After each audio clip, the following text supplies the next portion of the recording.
People of Earth, good evening. Welcome to this edition 104 of Star Nation News. Today we are going to have a ride into the star system. Before we are going to see what's happening on Earth.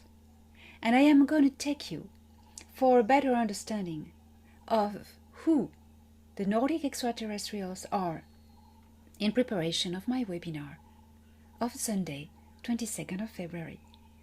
Have you fastened your seatbelts? Now it's time to energize and engage.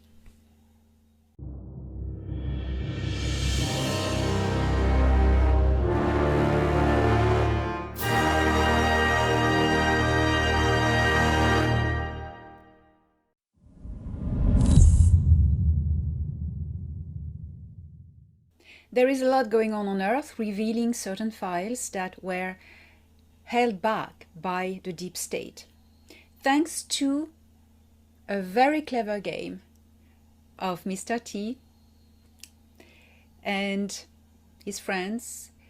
Now the deep state has been really pushed to unleash this result of inquiry about certain files on Earth that are exposing a lot, if not all, protagonists of the deep state. In all dark organizations, when you join them, you are being compromised from the start, that then you belong to them, they own you, and you cannot do anything. They own you, and you just have to obey what they ask you to do. That's what they do. It's in the show business, Hollywood, and political scene. Now everything is being really cleansed. There's a lot of revelations and exposure that is going on, and it's quite interesting to observe. But the deep state doesn't give up that easily. They are trying to compromise the people who have worked at exposing these files. And you must be very discerning, very discerning. It is not about what you hear about certain people, it's about the facts and evidence on their actions. Do they divide humanity, or are they bringing humanity together in peace? As a victim myself, as a public figure of slandering and smear campaigns, I can really identify the games that are putting certain people who do good for humanity as villains. When the mainstream media are depicting you the villains, research. Do your own research. Well, that is very good that these files are coming out, exposing the deep state protagonists, and things are going to get better. As we announced to you, there is a wave of disclosure and exposure that is swiping the Earth from west to east. It is happening. So in the midst of all of this, we recommend that you do not get caught in the games of being stuck to your computer screen or your phone. This is happening, it's okay. Know the big lines. Because going into the details of what has been going on as very dark, it is a frequency, you tune into. And it is not always pleasant. And know the big lines, know who did what, and that's it. If you want to know. Personally, I don't care. All what I care for is the safety of children and young people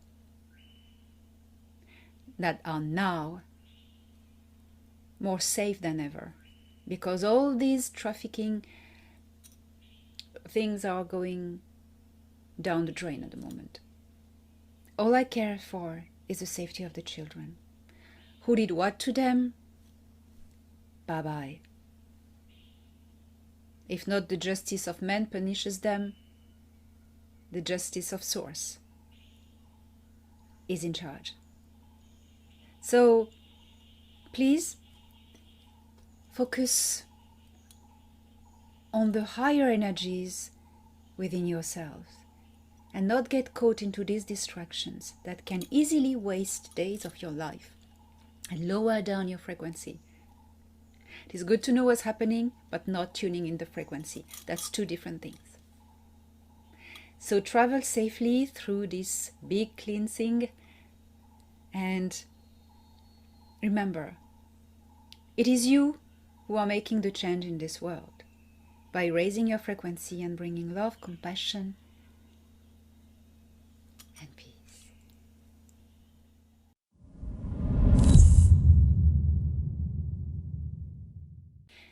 In the solar system, I am bringing you to the second planet, Venus, called Nara by its inhabitants. Who are the inhabitants of Venus? They are colonies that are here a long time ago.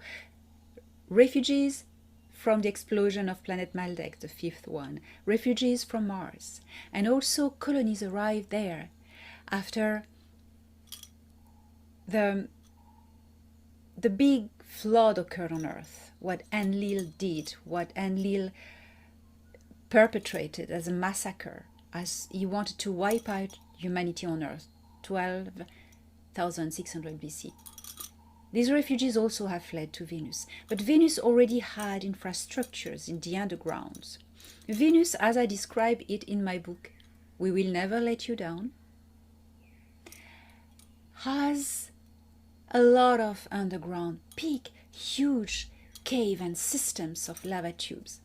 And in these underground, it's like in inner Earth, but it's inner Venus, you have cities with an incredible technology.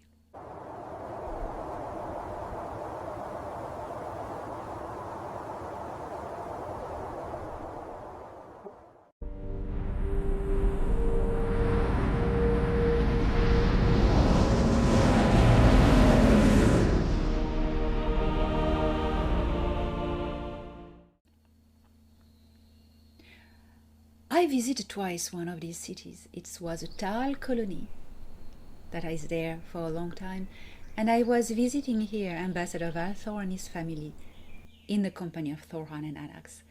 I describe everything in We Will Never Let You Down. I published in 2021. Recently, in 2026, February 9, NASA came out with a big disclosure information confirming the discovery of lava tubes and huge network of huge, incredibly huge caves under the surface of Venus. So here is my 31st corroboration. Venus is not a planet you can live on the surface. Oh, not at all. It's sulfuric acid clouds. Well, carbon life cannot live there, but sulfuric acid organism based can, and there are a lot.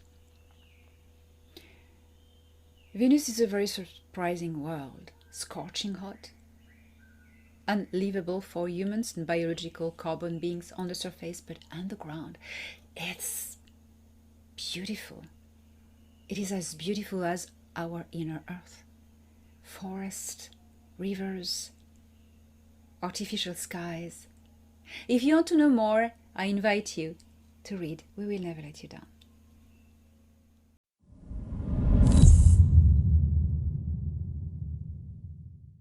All of those of you who have served in the Orion Wars in the Black League Rebellion know about the dragonflies.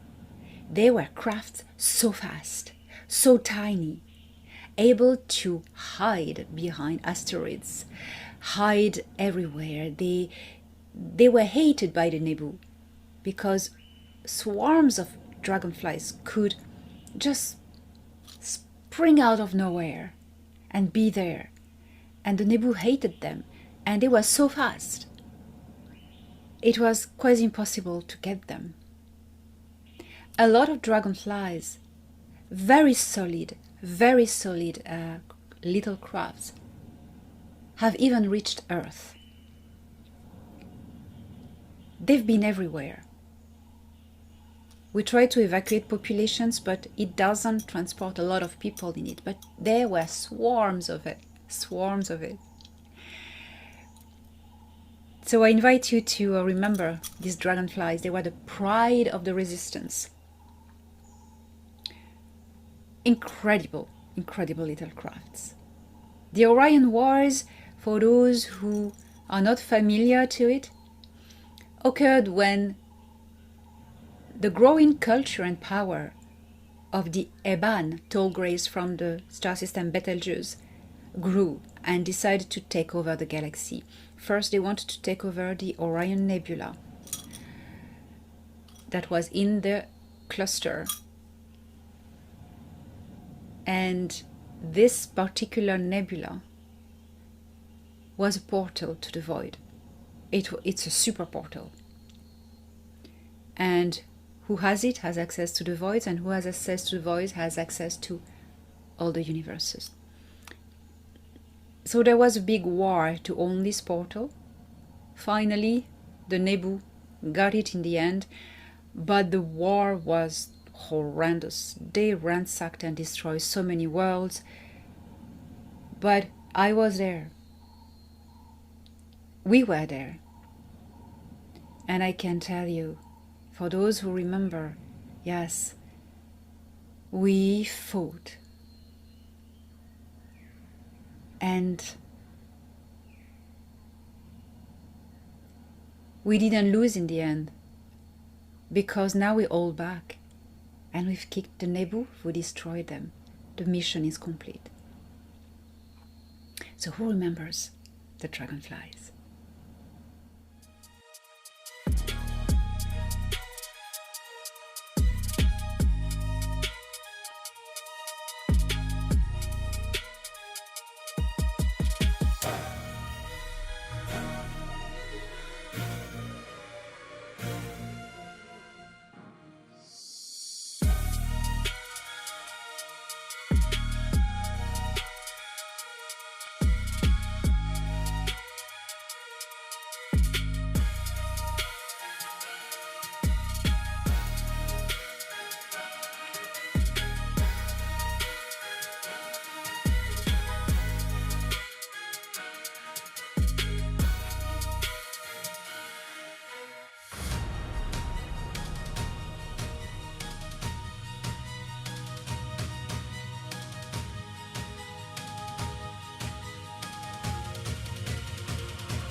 Here is a message from the Galactic Federation of Worlds High Council.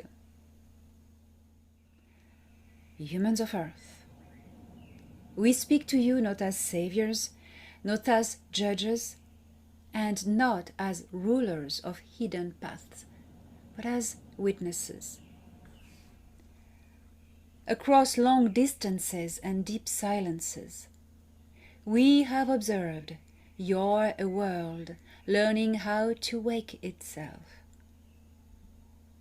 Again and again, you look outward for rescue. Gods, heroes, visitors from the sky. Yet the truth is simpler and far more powerful. You are already what you are waiting for. No future is delivered from elsewhere. It is grown, choice by choice, through courage, imagination, and the stubborn refusal to surrender. Every system you endure was built by minds like yours. Every system you will transcend will be undone the same way. Resilience is not the absence of fear. It is the decision to act anyways. Hope is not a gift given by others. It is a skill you practice together. When you stand firm in the knowledge that you are the authors of what comes next, something remarkable happens. Manipulation weakens. Despair loses its voice. And the future opens. Stand strong. Think clearly. Care for one another. Create boldly. The universe does not advance through rescue. It advances through beings who realize they are responsible. And you are one of those beings. Those who watch and believe in what you are becoming. Salute you.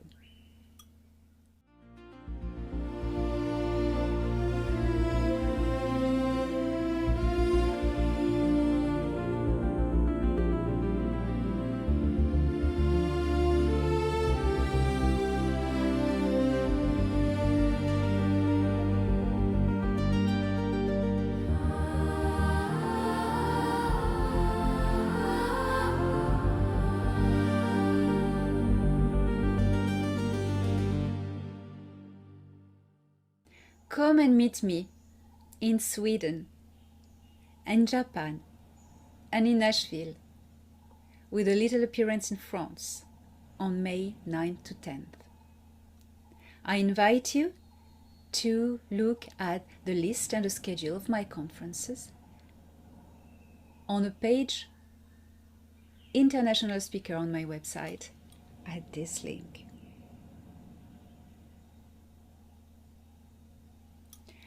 I am changing the way I am approaching the conferences. I have always been very professional, and I will still continue to be even more professional, not for profit, but for the public, for you. I am coming to meet you.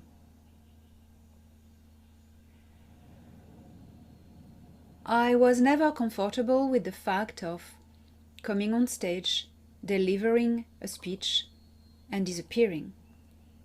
I can do a webinar for that.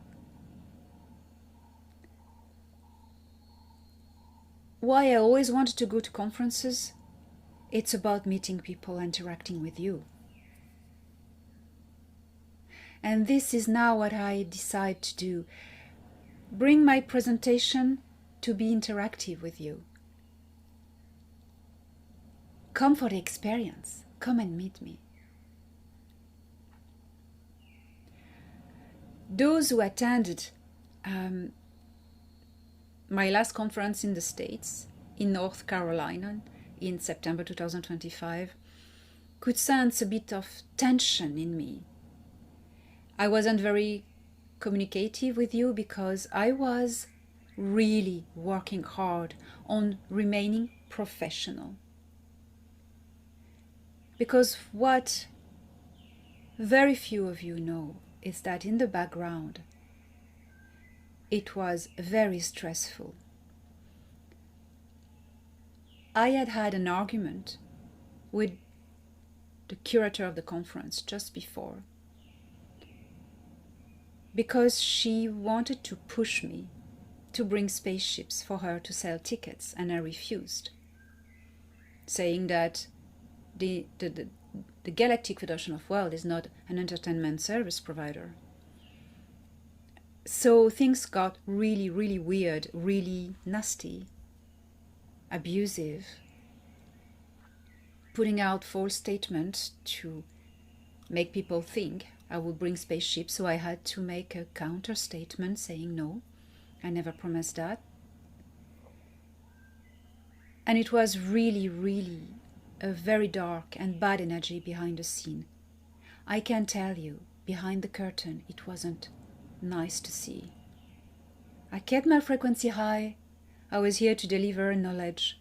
I did it. I'm proud of it. But this will not happen again like this.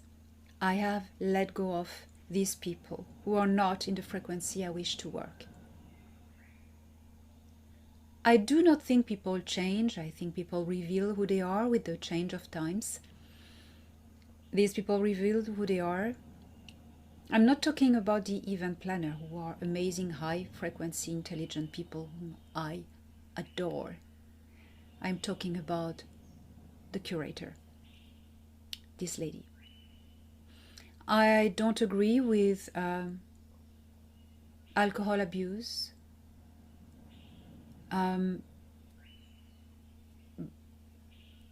bullying, abuse, simply, and using people. Nobody owns me, but my heart is owned by my mission, and you are my mission, all of you. I can assure you, if you come to Sweden, to Stockholm, you will enjoy it. So be there. And these times are changing amazingly, amazingly. I love you very much. That is why I take a lot of shit on my shoulders. Because of my love for you. So, looking forward to meet you in Stockholm.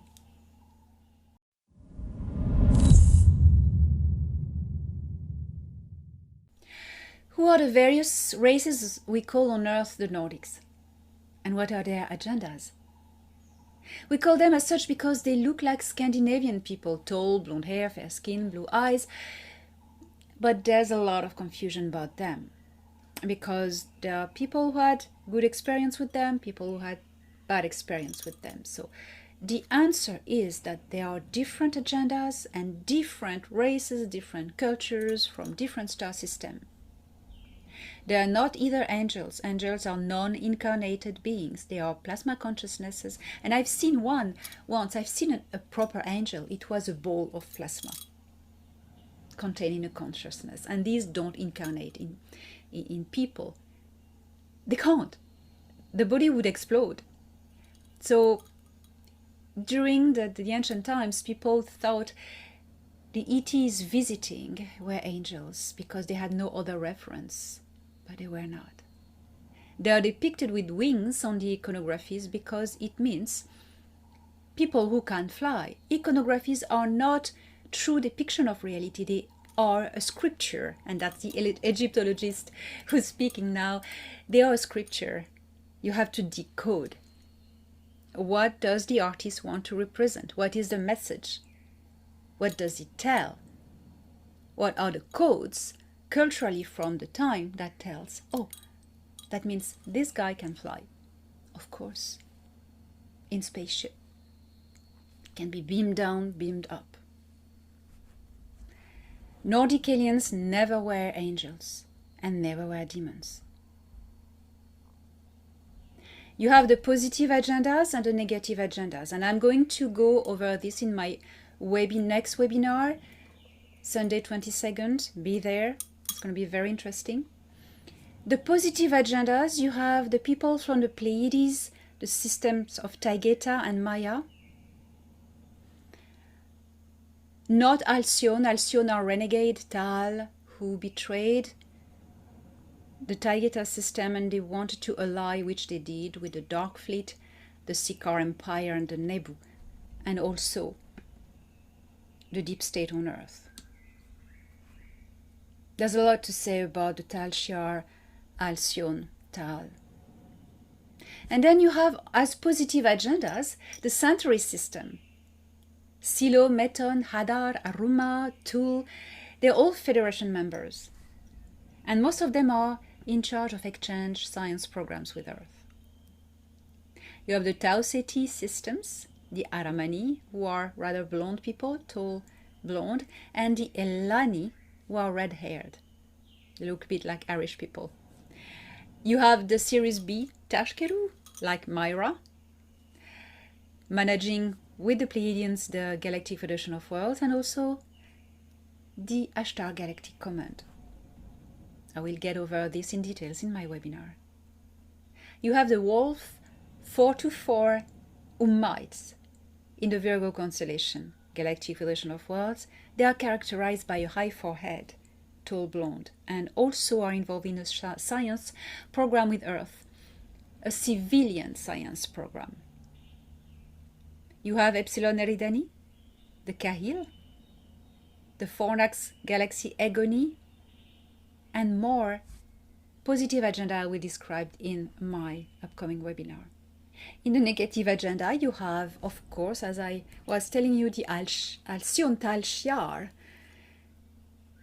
Jahya, very deceptive. They are a breakaway group of Tal renegades from Temar, Taigeta system.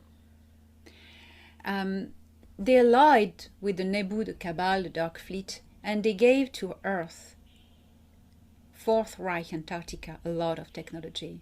Such have the Aldebaran Nordic-looking beings. Aldebaran in the Taurus constellation is associated with the dark faction of Anunnaki there. Dark faction more linked with Enlil. And when we know Enlil is linked with the Sikaar Empire because he's a Sikaar himself, half Sikaar, we understand better the link with the Dark Fleet, allying with the Sikaar Empire. The Aldebaran Nordic lookings are very interesting people because you really must know about them. This collective has been working closely with the Nazis and provided them with technologies such as blueprint for the Honebu flying saucer craft. In the negative agendas, you have also the Altair collective from Aquila, same involvement with the Dark Fleet and the Deep State on Earth, and then the dark military on Earth hybrids and clones, engineered in deep underground bases by the Orion Grey Nebu. They played an active role in the Milab abductions, pretending being positive Nordics to lure the victims into a state of trust. That's when you can hear about the alien love bite as well. And the shape-shifting reptilians, of course. Sikaar, when they were there, could shapeshift into Nordics for different bad agendas. And finally, among the most important groups, you have the Antarctica Fourth Reich Nachtwaffen, aka Dark Fleet, on Earth. They are actual Germanic people who have been given access to technology by the Sikaar and the Aldebaran Anunnaki negative faction, and they pretend to be extraterrestrial from Venus or the Pleiades to hide these technologies in plain sight. They name themselves the Space Brothers. More in my upcoming webinar, Sunday 22nd at 2 p.m. EST.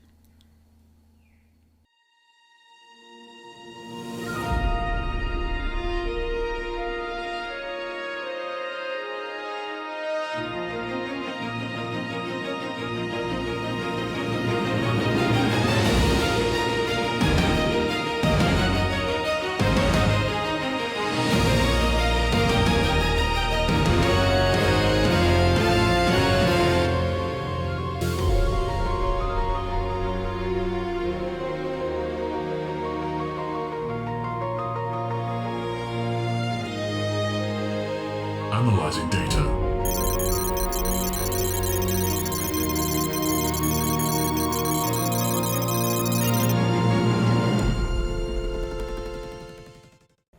Toy 1288, a yellow star, is located 374 light-years from Earth. It is a single star with 118% of the Sun's mass, a bigger star.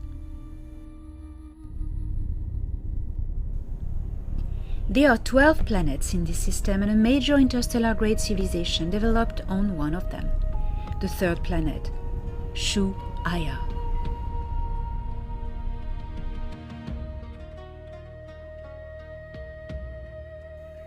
The Nori rapidly conquered the rest of their star systems, colonizing as many planets and moons as possible to expand their population and prosperity by exploiting the abundant resources on these worlds.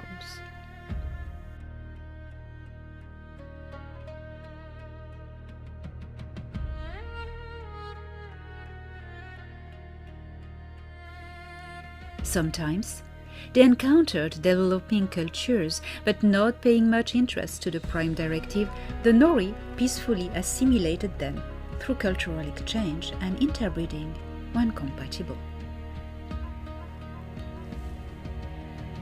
The Nori are seen as overlords by the populations of Purimar, whom they frequently exploit for labor. Because of this behavior, the Nori are not allowed to apply for membership in the Galactic Federation of Worlds, as this organization enforces strict regulations on this matter. In accordance with the laws of evolution, the Galactic Federation of Worlds does not directly intervene in the Nori problem among the Purimar populations, because they believe every civilization must progress by overcoming challenges. The visitors from another galaxy, the Arag-Un from NGC 38842, who experimented with the genetics of a developing reptilian species. This reptilian heritage remained in the Nori's ancestral genetic memory, influencing their conquering behavior. Nori society resembles a typical reptilian society with a caste system. However, the Nori have a human side. They are mammals that live in family-structured societies based on matriarchy.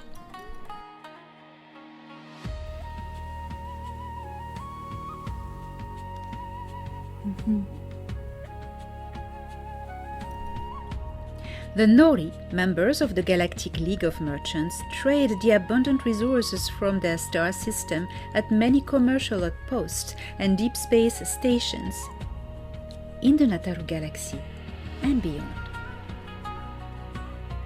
The Nori are known for their great skills at commerce and for being profit makers, as well as for their great intelligence in the domain of trade, which is further aided by their dismissal of the notion of ethics. Even the Kilito Kurt dislike trading with them. Their education system is based on raising their children with a sense of superiority towards other Purimar cultures and training them to be profit hunters. For the Nori, art only has a value if it is financially profitable. You won't be welcomed on Shu'aya if you have nothing to offer.